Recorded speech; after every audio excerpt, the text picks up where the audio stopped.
Coming up, a brand new knife from Civivi, a brand new knife from Sencut, and we take a look at my favorite EDC steak knives. These are knives you take out to dinner. I'm Bob DeMarco. This is the Knife Junkie podcast. Welcome to the Knife Junkie podcast, your weekly dose of knife news and information about knives and knife collecting. Here's your host, Bob the Knife Junkie DeMarco. Welcome back to the show. One of my favorite comments from last week. These were both on the Emerson Collection podcast. Five Door, good friend of the show, says, I've been waiting for this collection overview and you didn't disappoint. The scales on your CQC 13 are incredible. Great stuff, Bob. One exclamation point, lest this message seem too fanciful. Well, I appreciate you, Five Door. And yeah, I find that when I write an email, it's generally one exclamation point in the whole thing. Otherwise, you just seem like you're a little bit nuts. Thanks so much for that comment, Five Door. Next one was from the great and powerful Bobby Rains, too, guest of the show. 2 weeks ago, he says, one of my grails that I hope to find someday is the Emerson Apache. That's a cool knife. It's a Bowie. I don't think they've had them for years, but now it's my favorite Emerson. Well, I hope you find one. You're going to have to find it on the secondary market. I had one for a short period of time, and let's just say it was reappropriated. All right. Well, that said, let us now get to a pocket check. What's in his pocket? Let's find out. Here's the Knife Junkie with his pocket check of knives. In my front right pocket tonight, playing first fiddle, if you will, is the Artisan Cutlery Kami. This one designed by Dirk Pinkerton. And I've become friends with Dirk, and he's a great guy. He's also one of my absolute favorite designers. And he sends me designs that he's thinking about. And I'm sure he sends them to some of his other knife confidants, if you will. But I feel like it's a real privilege to see some of the knives he's designing as they're in the works. And I just really resonate with his, not only his design style, but the knives he takes inspiration from. And the knife he took inspiration from on this one is the kukri. And you can tell that from the moniker Kami.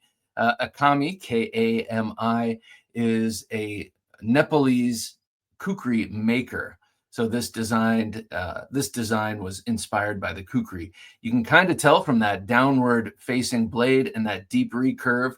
Though this one to me doesn't necessarily have to be kukri. It doesn't scream kukri with that straight back edge.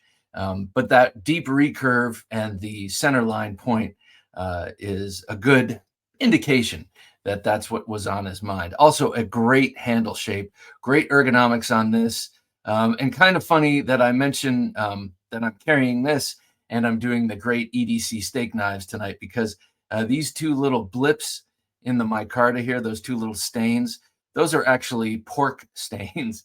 And pork fat does beautiful things to micarta if it's intentional. Here, it's just a stain, like a stain on your shirt where you're like, oh man, I wish those weren't there. But eventually, I know this from experience with my XM18, those will fade with time. And but there they are. This is also a great steak knife. It's not in the list though. All right, next up, and this is the one that actually inspired my doing this list, but it also is not on the list. I am showing it tonight. I have another Jackwolf knife that I like better than this as a steak knife, but this is the new VampireFIXedc EDC, and it's a fixed version of that Vampire Jack. It's got the same 3-inch long spear point blade, really beautiful blade. This is deeply hollow ground all the way up to the top, so it's a full height hollow grind. I'll try and see if I can get you to see that in cross section there. Same length blade as the jackknife, but it's got a shorter handle by about 3/4 of an inch. And what that does, along with the fob here, it allows you to have a 3-finger grip on the handle, 4th finger gripped around that fob for control. But when it's in the sheath, it's not so extra large. So you don't have to worry about it poking into your hip and that that kind of thing. So when Ben designs a fixed blade knife, he makes the handle shorter, but he keeps the blade the same length. So you've got the overall same cutting length and same grip area if you add a fob. Now this fob came with the knife. On the first one, the Midnight Fixed EDC, you had to add it yourself. So I'm glad that he added that. This one is in a beautiful rosewood handle. Love that. Next up, my fixed blade today in 3 o'clock over here, 3 o'clock position on my right-hand side, obviously, is the TKell Knives Gideon V3.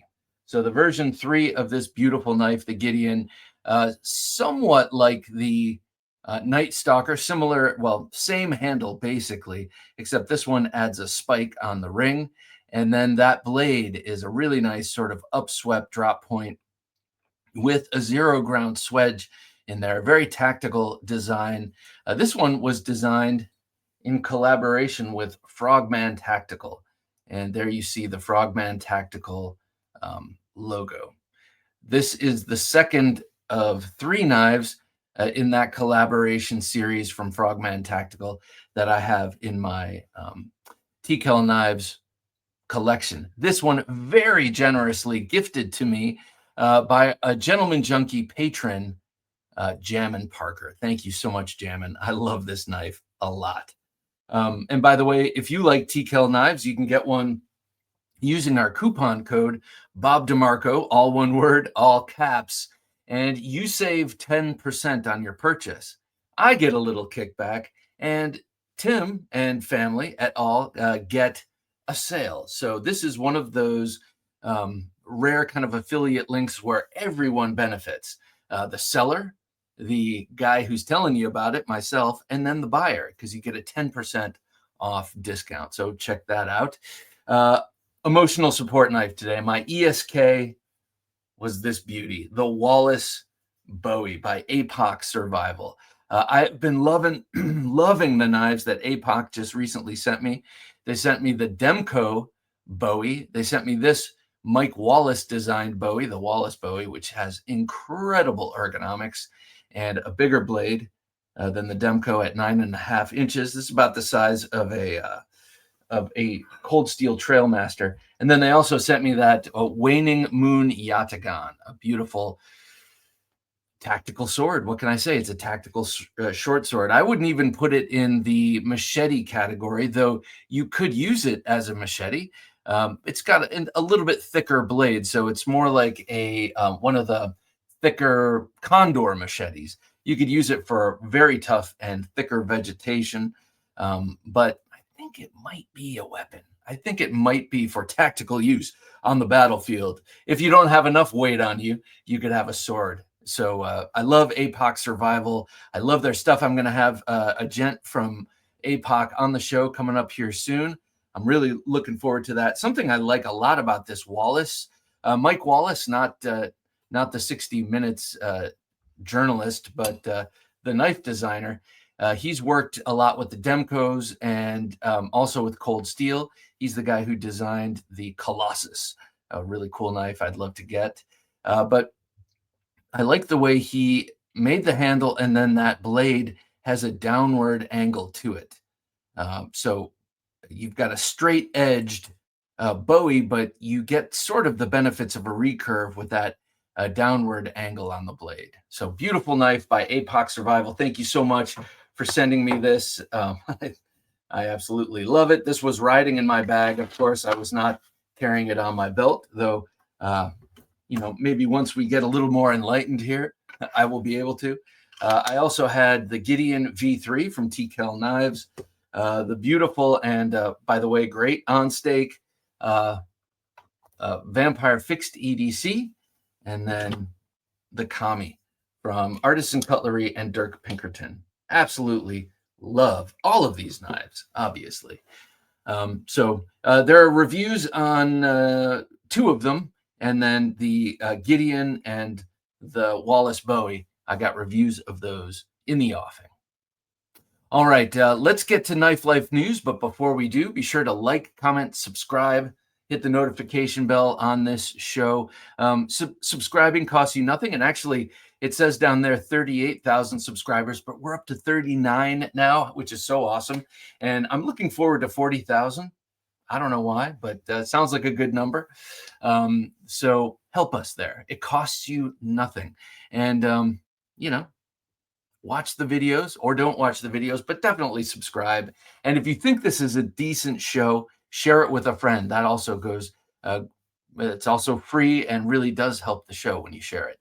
Also, if you want to download the show to your podcast apps, we have audio only versions of it right here. So you can listen to these dulcet tones as you drive or mow the lawn or wash the dishes. Those are the places I especially take in podcasts.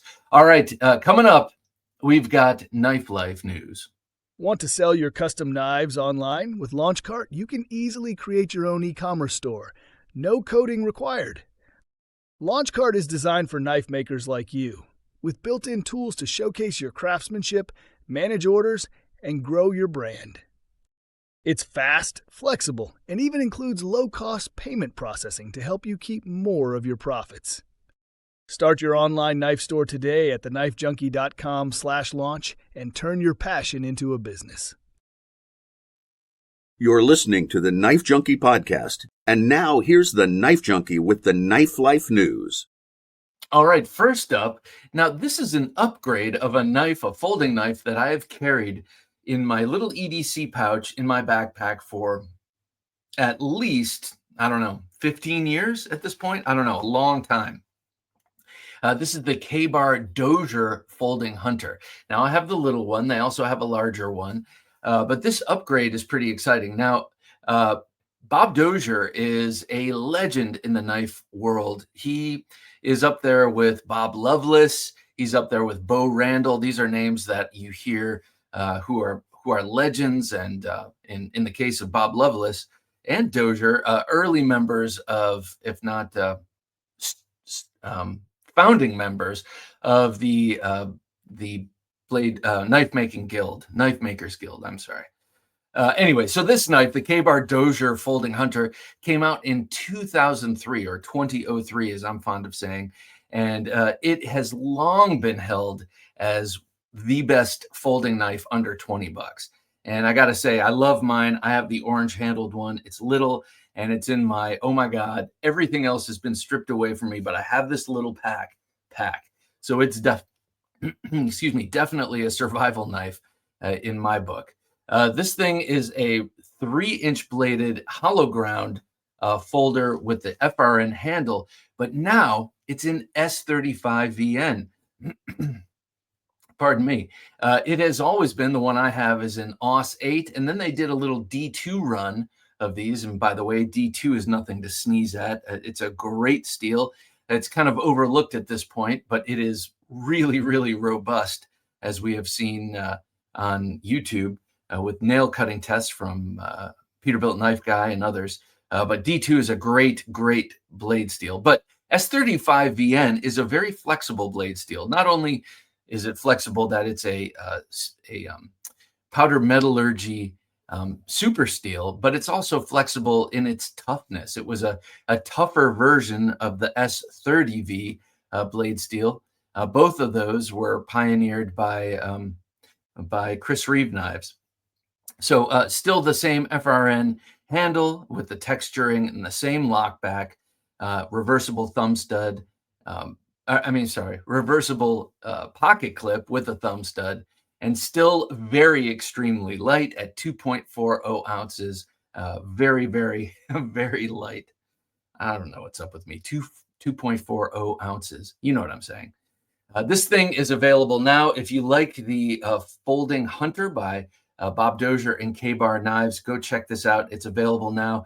And if you need a good, inexpensive, I'm not going to say cheap, I'm going to say inexpensive knife to put in your survival pack or to keep in your backpack or your EDC or your car for those moments you're in a pinch, this is a great one. Take it from me. I've had it for many years.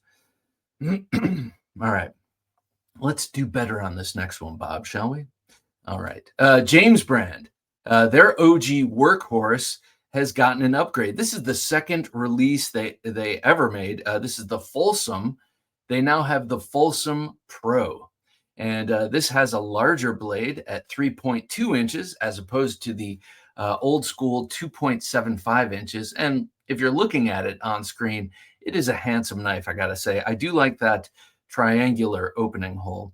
But the blade steel is now LC200N, an upgrade from, I think, its previous S35EN. Now, LC200N is a blade steel we've seen a lot in the Spyderco Salt series, a series of knives that are optimized for rust resistance, maybe intended for those who live in very humid environments or those who work on the water, especially salt water. As LC200N is an excellent steel. We'll see it later on in our great steak knives list. This new one has, besides the steel upgrade, it has a newly chamfered and sort of aggressively chamfered black or tidal blue, that's what we're looking at right now on screen, G10 handles. So very nice looking handles with more comfort accommodations, a liner lock as usual, and then a sculpted deep carry tie clip. And you can kind of see it protruding from the pommel right here in that picture. This is available now. So if you are a James brand fanatic or fan, go and get this larger version of their workhorse Folsom called the Folsom Pro. Wouldn't you want that if you were in Folsom Prison? Indeed you would. All right, Sencut next up. Sencut the Squiggy. Now, I'm not talking about the Squiggy some of the older folks here know. I am talking about a new knife. That's that's Squiggy on the right. Remember Lenny and Squiggy? Maybe you do, maybe you don't. Do you remember Laverne and Shirley? Maybe you do, maybe you don't. It was a spin-off show from Happy Days, Fonz. I don't know. Am I reaching any of you? Probably some of the older folks. But Squiggy was a super dumb kind of 50s character. I loved him. I loved Lenny and Squiggy. My mom was a big fan of Laverne and Shirley. We watched it when I was a little kid. And whenever Lenny and Squiggy came on, they had me cracking up. So I had to show you that. But this is from the entry-level label of We Knife Sencut. And their new Squiggy, it's a big hollow drop point, hollow ground drop point blade. And of course, the Squiggy refers to the squiggly line engraved into that dual layer G10. I'm sorry, that picture just makes me crack up. It's a 3.89, so almost 4 inches of 9CR18 MOV. You got that beautiful two-tone handle scale with the sort of, what's the word I'm looking for? Just sort of funny handle scale. The cutout groove there actually does add a little bit to the gription. I'll show you that in a minute because I have one on hand. You've got a button lock here and not only a flipper tab, but a great opening hole for that sort of reverse flick, that sort of Spidey flick. It's not that heavy, but at 5.35 ounces, you know it's in your pocket. Deep carry pocket clip, reversible. And if you saw my Civivi Sencut or my Civivi collection video recently, I mentioned that clip a lot. It's on the Civivi knives and on the Sencut knives, and I love that clip. This is available on April 29th, 2025. So if you're listening to this as it drops, it's already available. All right, so check that one out, and I'll show it to you in a minute. I really like it, and as my wife commented, it looks like a shark. I think it looks like an orca. Either way, it looks like a deadly aquatic fish / mammal. So I'm liking the Squiggy a lot. All right, lastly, in Knife Life news, I like these articles when they pop up, and there were 2 this week, and I chose one. Maybe next time I'll feature both. But this is an ancient find, an ancient knife world find. And this one is particularly beautiful to me.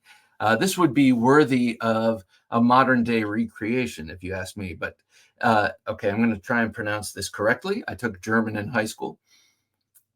In the Delbrüch Benfield, let me say that again, Delbrüch Benfeld region of Northwest Germany. Sorry about that. But it's got umlauts, and when it's got an umlaut over the U, you got to it a little bit.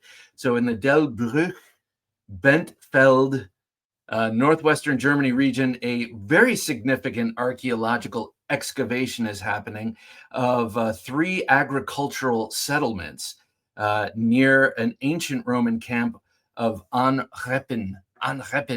And this is the knife they found. I will spare you any more sort of exaggerated pronunciations here, but look at this. It's beautiful. It's like a recurved clip point blade here. And I'll read from the article, and it says here, after they talk about a small engraved gem that was found, interestingly, an image of Mercury holding a caduceus, that's that medical symbol with the 2 snakes, and a pouch full of money, very much pointing to Roman commerce. Anyway, the article reads, another discovery that has sparked great interest is an iron knife with brass decorative details found in the soil of a small underground building in the western part of the settlement. What stands out is the way it was buried, with the blade facing upward, but positioned so deeply that it posed no danger to anyone. Researchers wonder whether this act had a ritual purpose, such as a symbolic sacrifice to protect the building, or if the object was intentionally hidden. I think it's the latter, personally. It has been determined that the knife is of Roman origin, reinforcing the idea of the persistence of cultural and commercial contacts between Germanic populations and the Roman Empire. I love that. I mention a lot, I'm of Italian extraction, 100%. I am 100% American, but all of my ethnicity is 100% Italian.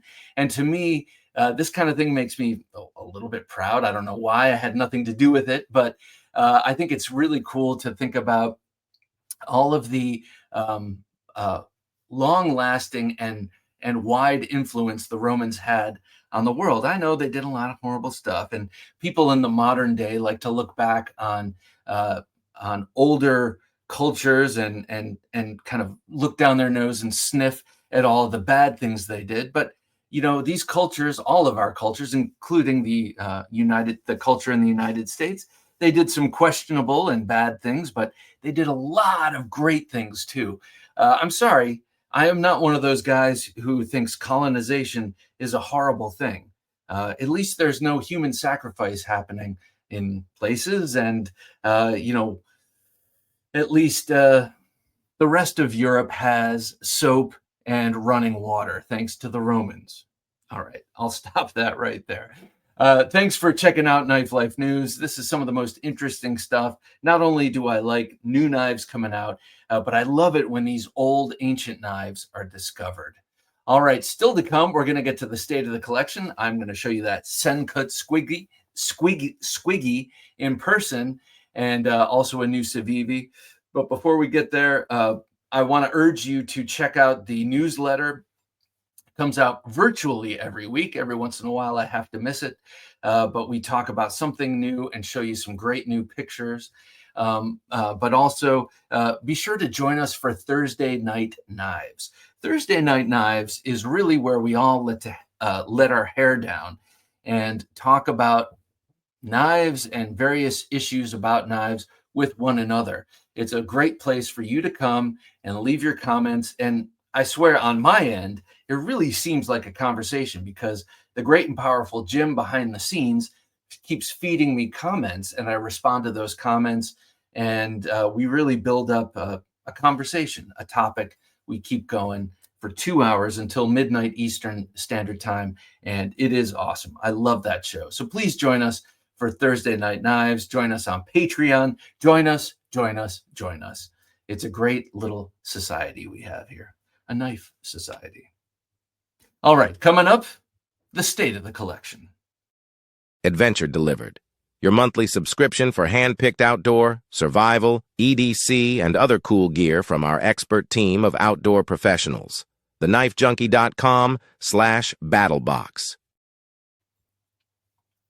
And now that we're caught up with Knife Life news, let's hear more of the Knife Junkie podcast. All right, so here it is in person and in living color. This is the Sencut Squiggy. Now, they just sent me this. Sencut Civivi sent me this and a Civivi, and I am ever grateful. I love Sencut knives, and I love Civivi knives. I don't have too many Wiis. As a matter of fact, I only have Wii-made knives. I love all of their designs, but the Wii knives are a little precious, a little, you know, they're decorative. They're for fancy knife guys. And I am a fancy knife guy, but I have my tastes, and they do tend towards the Civivi and the Sencuts, I gotta say. And this one I really like. Let me read to you some of the specs here. So this is a 3.89-inch blade. It's 9CR18 MOV. It's hollow ground, super thin. I mean, look at it from the top. You can see it's already a thin blade stock, but it's a very broad leaf-shaped blade with a swedge and a 1/2 to 2/3 height hollow grind. So it's really thin behind the edge. I actually opened this up, and my wife had gotten a bunch of Amazon packages same day. So I opened those with this. That's why the blade might look a little schmutzy. I did try and clean it. But it's a really great slicer. It's an awesome knife. I got to say, to be 100% honest, I opened it up and I thought, my very first thought was, oh, kind of ugly. I'm sorry. That's just what I was thinking. But then I actually opened it and gripped it. And I thought this little squiggy line, I thought it was a little gimmicky, but actually I like it. My fingers engage with it. And actually I hold it in the right hand more often. So my fingers do touch that squiggly line right there. And they kind of let me know where I am. It's sort of an indexing point and also a gription point. And then once I started cutting with it, I was fully convinced. So I opened up my wife's packages and then I showed her the knife. What do you think? I do that a lot. I get an unfiltered sort of opinion from her on knives. And oftentimes I'll give her a knife I love and she's like, it doesn't feel great in my hand. I think it's ugly. And I'm like, what are you talking about? It's beautiful and it fits great. But she looked at this and she said, that's cool. It looks like a shark. I thought, yeah. And of course I had to amend it because I am the knife junkie and I do know more. It was sort of the doctor nurse syndrome. And I'm like, actually, honey, it looks like an orca. And she looked at me. Yeah. Did that nose look like an orca? No, she was right. It does look like a great white shark. Great button lock action. This is fidgety as the day is long. And then you have that great long opening hole and a reversible pocket clip. I got to say, I'm a fan. I'm a fan of this. It's a little ostentatious, but I do like this Sencut. So this will be going right into the collection. I think my high value collection of Civivi Sencuts, which has really picked up steam. I mean, we're talking about 20 plus knives now. One day I'll probably sell it all in one big fell swoop. But as we are right now, I really, really love my Civivi Sencuts. And this is a great addition. Speaking of a great addition, this one from Civivi, you knew I was going to come here. This, I've seen a little bit. I thought this was already out, but also coming out on April 29th is the HID, the Civivi HID. That's a 4.12-inch blade. So a nice long blade. That's 14C28N. And the designer, one of my favorites, that's Ostap Hell. A lot of great knife makers and designers from Poland. And Ostap is from Poland.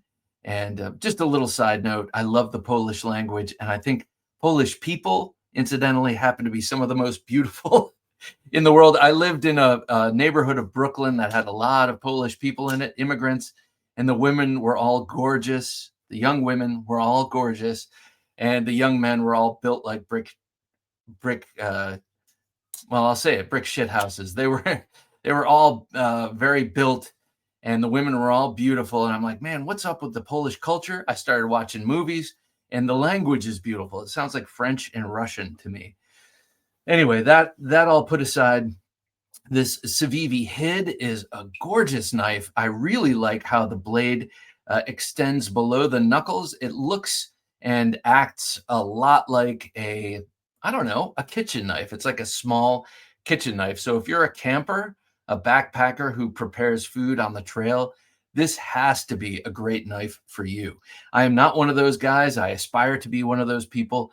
But look at this thing. It's got the red handle. You won't lose it if you drop it. It's got a full flat ground, super wide, almost, it's like 1.75 inches right here. It's a very broad blade, so extremely thin behind the edge. We all know that 14C28N is a great scalpel steel. It's a great kitchen knife steel. That's what's featured on this one. And we all know Civivi is just a great knife company. You can use that thumb stud to open it, or you can use, here, I'm going to have to use my right hand. You can use the sharp, full-length fuller to open this thing. What a great knife. If you're interested, 58 to 60 HRC, and I do believe this will come in other colorways, but this is the one I have here. 4.12 inches on the blade, and I love that, especially as I love big knives. All right, now we're going to get to great EDC steak knives, and I suppose this would be one of them, though we think of steak knives as being a little more slender, but this would be great at it. So maybe next time we go out to dinner, I will bring this, but since I just got it, haven't had a chance to test this one out. Before we get to that, we do have a new design in the merch store. I love this, and I really like that here. Not only do you have a t-shirt and an apron, but you have a dog bandana here. This is a cut above the rest. That's my dad. Oh, shucks. Jim and I are both dads, and I have to say, we are a cut above the rest. But I'm sure all of you are too. So get this, or when Father's Day comes in June, you can sort of slyly send a link to your wife and say, have this come from the kids, and get a cut above the rest. That's my dad t-shirt, apron, dog bandana, whatever else you want. Mouse pad, coffee cup. They're all there at TheKnifeJunkie.com/shop. Also, Mother's Day is coming up soon, and I do know we have some appropriate stuff in our shop there too, if you have a mother who loves knives, or a mother that you want to love knives. All right, let's get to these great steak knives. And now when I say steak knife, it doesn't have to be steak. Of course, it can be waffles for breakfast. It could be sausage. It can be anything. Oh, got to cut that burger in half for your wife? Use one of these knives. These are all great for that. The first knife here is an also-ran. It's a runners up, and I happen to know it works great because I've used it on so many road trips at restaurants. But it's not one I pick when I'm at home and I know we're going out to dinner. I'm like, I better take this. And that is the Microtech SOCOM Elite. This is my road trip knife. If I'm in the car for longer than 2 hours, this is the knife I bring. That all started because it was my first knife ages ago at this point with a glass breaker. But this was also a first for a number of reasons. First Microtech, first S35 VN knife. This was made in 2012, by the way. First knife with carbon fiber. A lot of firsts on this one. I will have you know, because it's a Microtech and it's so well sharpened, even though it's got a somewhat oblique behind the edge measurement, it's so wickedly sharp. This one is great at cutting food. I've cut all manner of food with this. Kind of on the fly because it's what's in my pocket when we're driving. But this is not a part of this next list just because as I said, I don't grab it when I'm at home and I know I'm going out for dinner. Let me show you. Let me start with this one here. It's low-hanging fruit because it is the Spidey Chef. Now, this one is a modified Spidey Chef. Mike Emler of Crazy Sharp and his own channel has sharpened this knife and also clipped it for me. This one comes with a sort of Santoku blade, a rounded out point. I wanted this to be pointier, so I had him do a clip at the tip, and he sharpened it, and it's so sharp now. But this is LC200N. I mentioned earlier before when we were talking about the new James brand Folsom. They switched to LC200N. That's this blade steel. It is extremely rust resistant. This has a full flat ground and broad-ish blade, beautiful titanium handle. This is designed by Martin Slisch, also a Polish guy, if I'm not mistaken. Another great Polish designer. But this has the titanium frame lock. What a great knife. I love to open this up with my left hand and do that middle finger flick. But you have a blasted titanium handle here and really nice snail trails already sort of dug into this one. Great knife. And this list will have some luxury knives like this. This is not an inexpensive knife. I believe it's over 200. And but we have some pretty inexpensive ones here too. But this one is one of the kings of this list. All right, next up, another king of this list, and more on the lower side of things. We're talking about Case, the Case Trapper. This is their ubiquitous knife. You see these everywhere, and actually everyone makes a trapper, so it doesn't have to be a Case, but mine is. And I have a couple of these Case trappers, but this one is my favorite because it's in their CV line of steel. It's a carbon steel blade here, and you've got two blades. You've got the clip point blade here, and then you have a spay blade. And actually, I've taken this to dinner many times and used both blades. I got to say, though, say you're out to dinner and you're at a steak place or a place that has steak and they've got bread.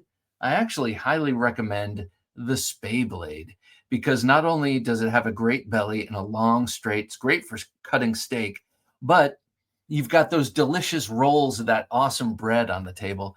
The spay blade makes a great butter knife. So you got both here, and you've got a 3.5-inch blade in either case. So you've got good reach. Reach plays into this.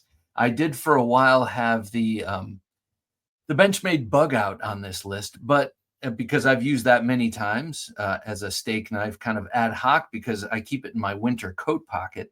But the blade is a little short for my taste for this category.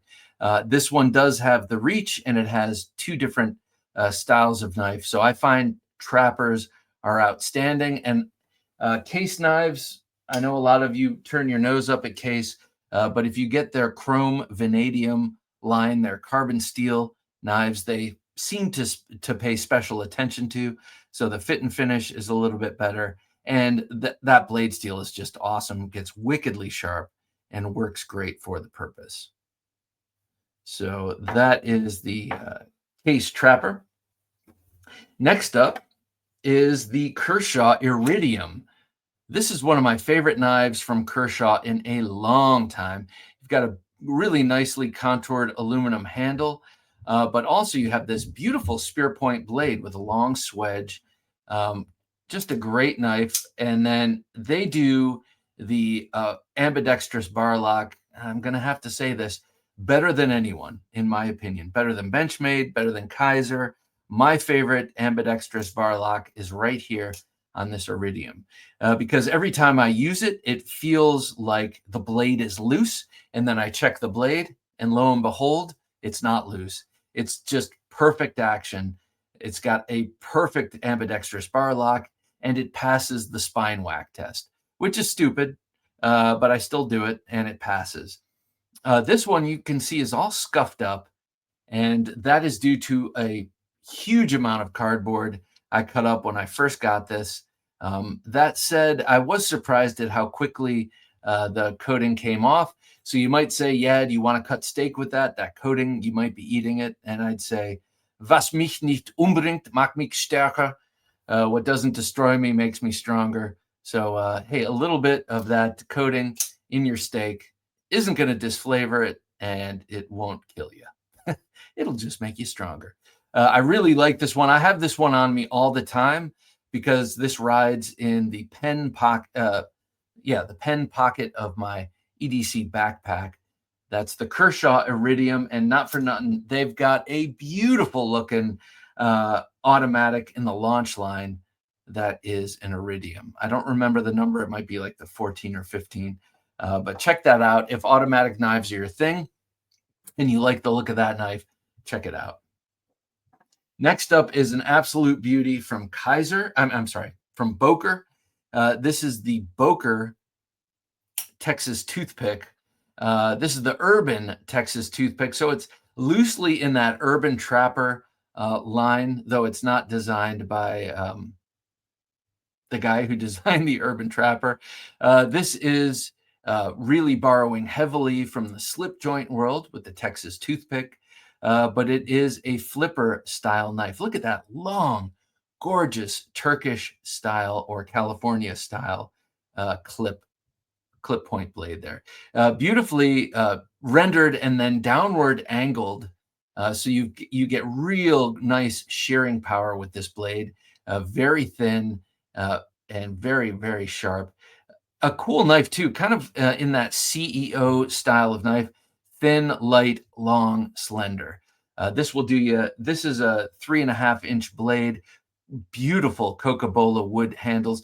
The only thing about this knife that always seemed a little incongruous is the clip.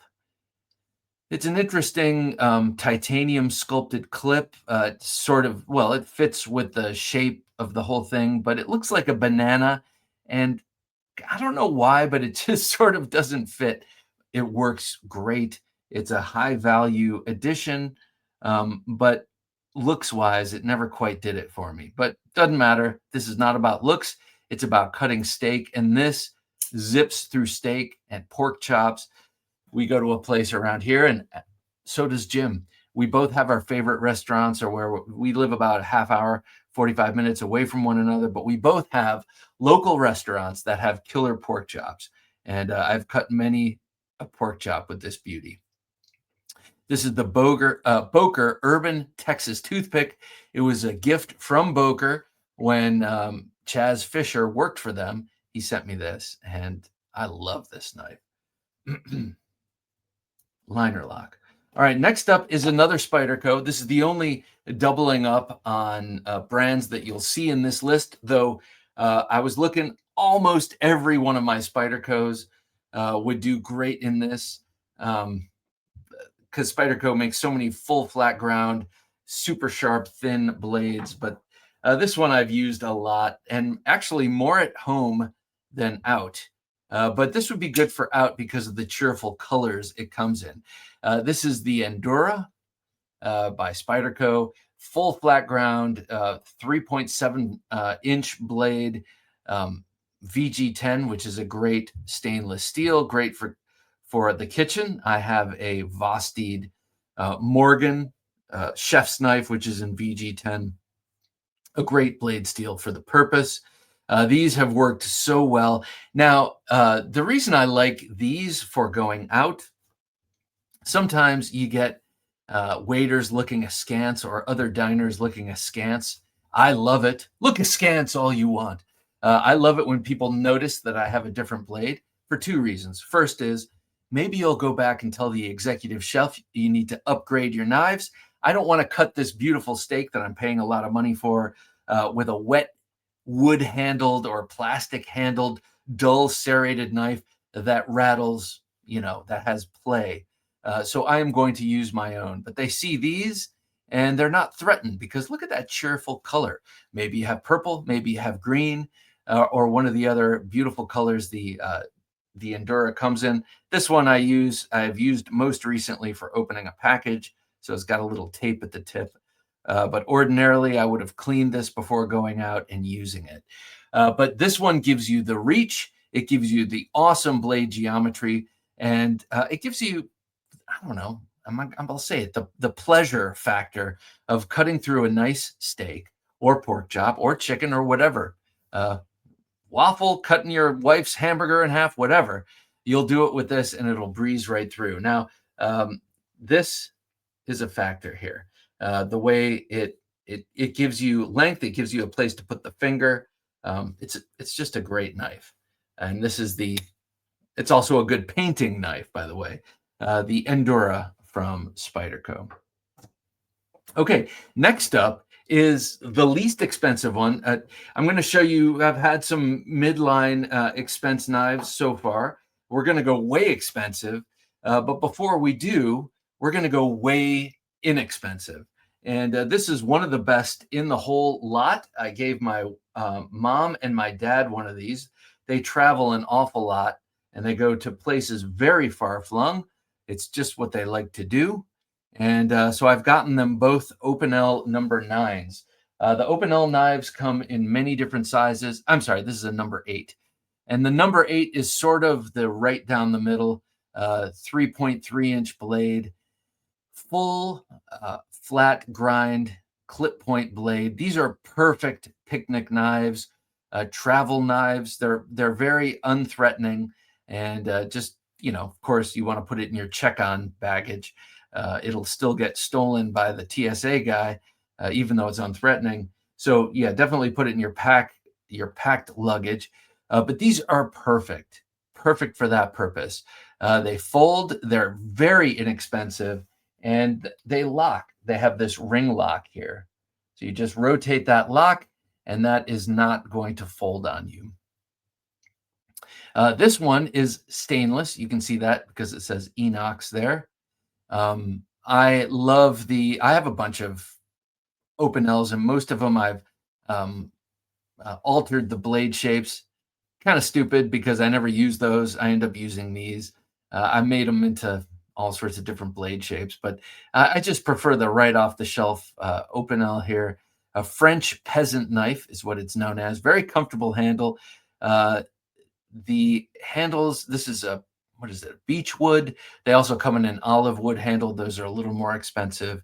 The prices range, but you can get them for very, very inexpensive. The thing you got to watch out for is when you wash the blade, don't get the handle wet.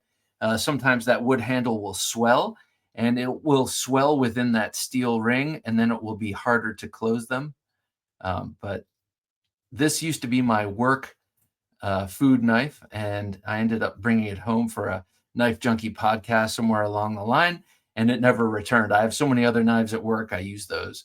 But the OpenL, especially the number 8, number 10 is also a great one. Great food knives. And inexpensive. They won't put you out if you forget it and you leave it at the restaurant, which you won't because you're a knife guy or gal. You're not going to forget your knife at the restaurant. But if you do, it's not, there's no pain. There's no pain in it. You can just get a new one. Next one does not fall into that category. This is from Okaso Knives. Rick Valez formerly of Cold Steel, started Okaso Knives. He's been on the show, and I aim to invite him back on. Very cool guy, classy gentleman, and creates very gentlemanly knives. But this one, designed by Andrew Demko, is chief among them, especially for the steak knife category. This is the Okaso Solstice. That's a 3.6-inch S35VN blade, wickedly sharp, kind of falls into that CEO category of knife. You could put this in your breast pocket, and it presents more as a pen than as a knife. But then when you flip it out on these awesome ceramic bearings, it rockets out, and you see that long, wicked blade. Kind of a stout blade stock, full flat ground, extremely sharp on the edge. You've got some jimping there. And this one is titanium. I have a dark titanium version of it, and then I had 2 carbon fiber handled versions of this. all liner locks. I gave one to my dad. He loves it. Very light, very capable. I mean, that is truly a classy steak knife to take out. You're going out to a nice dinner, you're celebrating someone's birthday or an anniversary. You definitely want to bring your Okaso Solstice. It looks cool. It does the job great. And it's got that great S35 VN blade steel. You got to think of the fact that you're cutting against ceramic. You have a plate, you're cutting against the plate. You want a good steel. In the case of the case, it's a carbon steel. It's not only tough, but it sharpens up easily. And same thing with S35 VN. So a great blade steel for that purpose. It's not going to rust on you, and it's got high toughness and a super sharp knife. That's the Okaso Solstice, this one in titanium. Next up, this is also one I find myself using as a celebratory knife. I can only open it with my right hand, and that is the Chris Reeve Knives Sebenza, in this case, the 21. But I suspect any Sebenza, or really any Chris Reeve knife, will do a great job as a steak knife. If I haven't mentioned so far, these are all folders in this. Yeah, you can. I have a lot of fixed blade knives that would fit this purpose, but I got to say, I'm always with a folder, and these knives do great. Now, beautiful S35 VN clip point blade. You say clip point, that's a drop point. Nope. Look at this right here. That makes it a clip point, that transition. Beautiful clip point blade. I have, I just before I started rolling here today, I had to clean this one off because I forgot I used this as a food knife recently and didn't clean it. I just did the dunk it in your water glass and clean it quickly thing. And my wife hates that for some reason. She doesn't hate that I use these knives, but she doesn't like it when I clean them at the table in a glass of water. So I did it quickly, and there's still some schmutz on there. But beautiful hollow ground blade, sort of a shallow hollow grind on these. Wicked sharp edge on this one. Compliments of Jared Neve. And in this case, that beautiful black micarta inlaid on the titanium scales. A great food knife. And this is one of the ones I bring when I know it's a celebration. If I'm wearing, my nicer duds, and I want to not impress, but if someone's going to say, "Oh, you have a nice knife. What's that?" It's nice to have a great one with you. This is the Sebenza. I can only open it with my right hand, as I mentioned, because it's a one-sided thumb stud. Though I have considered getting aftermarket thumb studs, I've just never pulled the trigger because I don't trust myself. I'm a handy guy, but I don't want to do the job of replacing that friction fit thumb stud with a double side. Doesn't matter. It doesn't come up often. I can usually use my right hand. So there you go. Next up, this fits the category of super slim, super thin, great blade, and easy to carry in a suit. Now, suit material, as you know, is thin. A heavy knife in there you'll feel it. It'll slam around on your leg and all that. This does not do that. This is the TRM, Three Rivers Manufacturing from Massachusetts, the TRM Atom.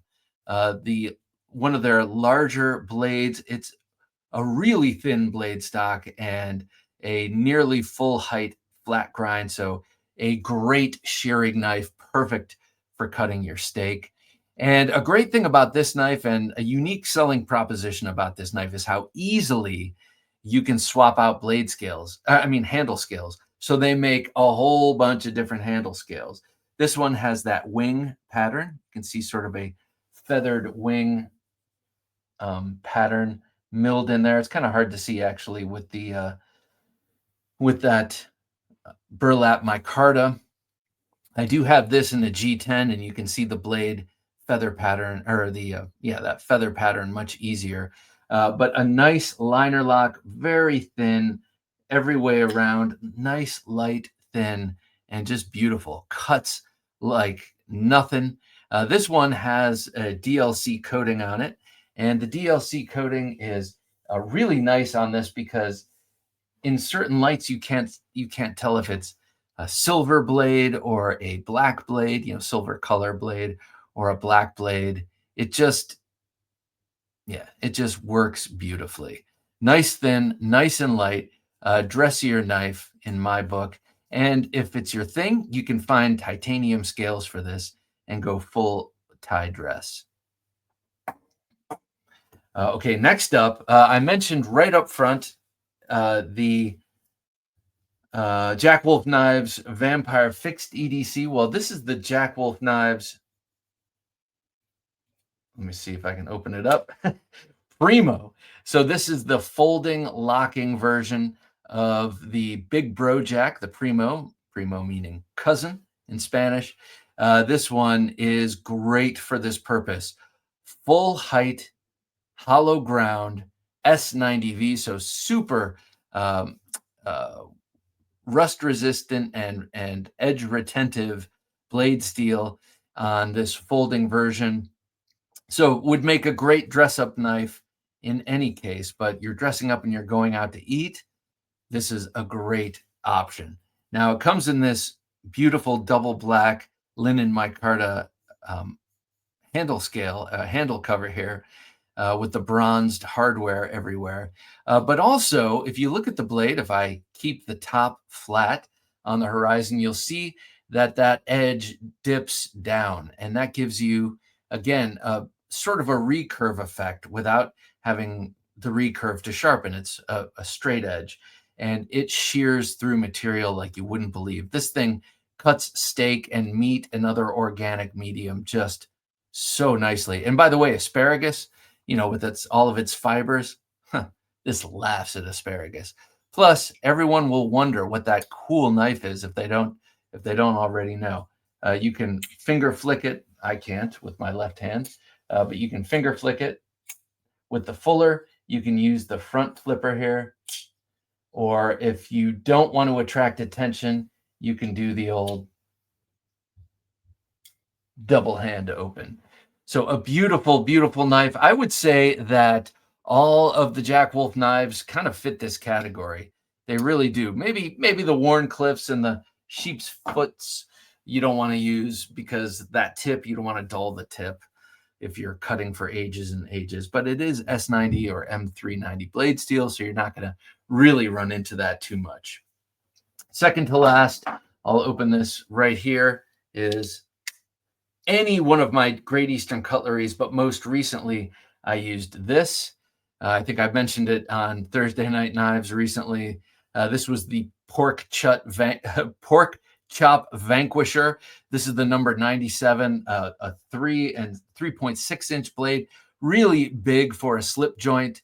Absolutely gorgeous here.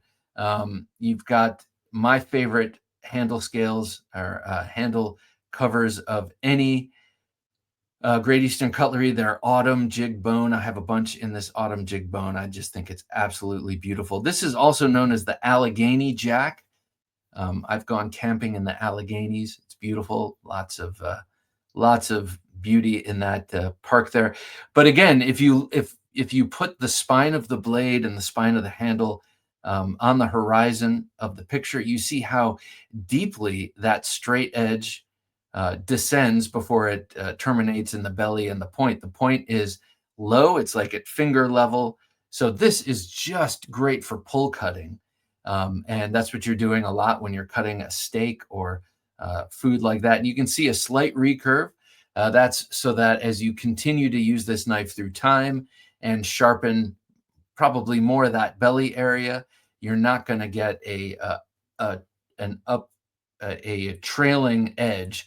It's going to maintain that clip point belly edge for a long time as you sharpen through that recurve. This one is 1095 blade steel. And like I said, it's the number 97, one blade. And so 97 is the year it was issued. The third number, which is a 1, says it's one blade on this knife. The fourth number is also a 1. That's a clip point. That's their number 1 pattern. And 19, this is a 2019 blade. I can't believe I've had this one that long, 6 years. still have some schmutz in the choil there.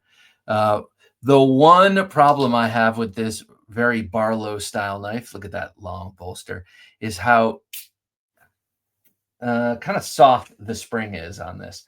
Very soft spring on this knife. And I know for large slip joints, you don't necessarily want a super stout spring, but I wouldn't mind having this stouter. So this is the number 97 from Great Eastern Cutlery. Last up, this was most recently used as a food knife at my mother-in-law's birthday, and that is the Herman Knives Ishtar. You've got a beautiful M390 trailing point. M390 has incredible edge retention, so cutting against a ceramic plate is not going to, make you wince too much. But a beautiful geometry for cutting meat, and also it just feels great in hand as you're cutting.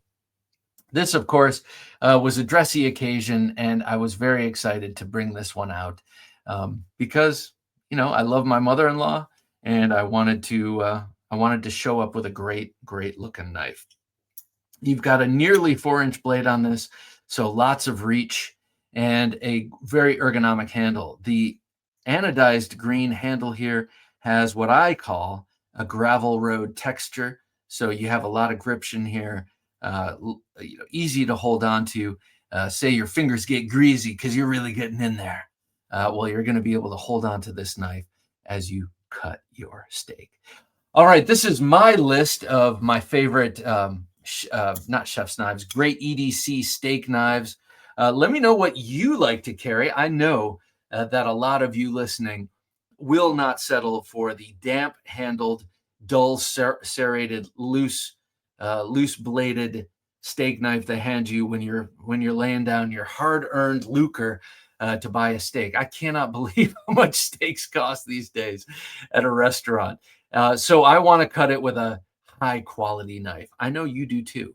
You're not just tearing into it. Otherwise, why not just pick it up and use your teeth that God gave you?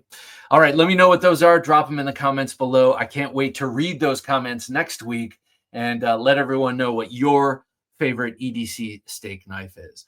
For Jim working his magic behind the switcher, I'm Bob DeMarco saying until next time, don't take dull for an answer. Thanks for listening to the Knife Junkie podcast. If you enjoyed the show, please rate and review at reviewthepodcast.com. For show notes for today's episode, additional resources, and to listen to past episodes, visit our website, TheKnifeJunkie.com. You can also watch our latest videos on YouTube at TheKnifeJunkie.com/YouTube. Check out some great knife photos on TheKnifeJunkie.com/Instagram, and join our Facebook group at TheKnifeJunkie.com/Facebook. And if you have a question or comment, email them to bob@TheKnifeJunkie.com or call our 24/7 listener line at 724-466-4487, and you may hear your comment or question answered on an upcoming episode of the Knife Junkie podcast.